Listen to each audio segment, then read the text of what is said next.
pergunta é, existe uma diferenciação com o passar do tempo da velhice ou entre o feminino e o masculino, ou seja, o homem envelhece mais rápido, ou a mulher mais rápido e tal, ou é exatamente igual? Então, assim, quando a gente fala em longevidade feminina e no envelhecimento feminino, a gente fala de imensos desafios.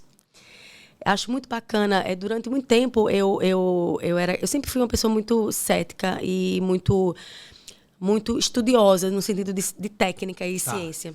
Entendi. Então, assim, cética nesse sentido de ciência, de estudar. Então, eu sempre questionei muito essa questão da gente ter um mês de março, o Dia da Mulher. Por que desse Dia da Mulher?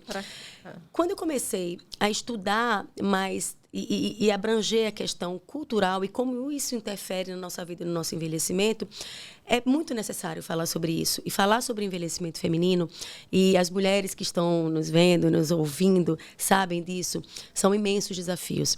Eu escrevo poesias também. Opa, outro podcast, viu? Aí vai vir aqui, não é a geriatra, vai vir aqui a poeta. Meu amigo Mineirinho, no Arte e Cultura, logo, logo, vamos trazer aqui Rony Roseli, exatamente, como artista para fazer umas poesias. Então... Eu escrevi uma vez sobre isso, assim, era tipo assim, obrigada, mas eu não quero parabéns. Eu quero respeito para ser quem eu quero ser. Eu quero respeito para ser mãe, eu quero respeito para não ser mãe, eu quero respeito para os meus saltos altos ou para os meus pés descalços. Eu quero respeito para poder ser uma médica boa usando maquiagem, porque a gente, e nós mulheres, Renata sabe disso tão bem quanto eu, você não sabe, a gente sabe. A gente precisa sempre mostrar que é capaz.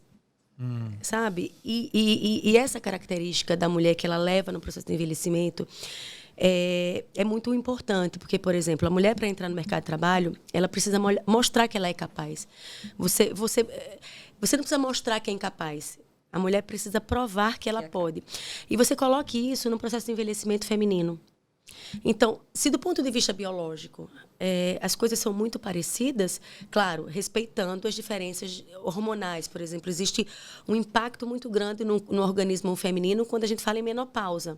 O homem tem a andropausa, é fato, mas ela é um pouco mais tardia e ela é mais suave do que aquele fato que é abrupto, que acontece em 1 ano, em 2 anos, que é o período de climatério e o período de menopausa, que atinge mulheres com menos de 60 anos, inclusive. Entendi. Então, isso é um fato que, por exemplo, aumenta o risco de osteoporose, aumenta o risco de doença cardíaca. A gente fica mais vulnerável no processo de envelhecimento quando a gente entra na menopausa.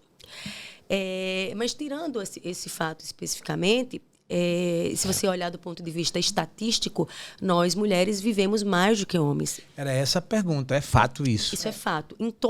Por exemplo, idoso é acima de 60 anos, mas eu tenho o idoso jovem, de 60 a 70, o idoso de 70 a 80 e o muito idoso a partir de 80. E é importante a gente diferenciar isso mesmo.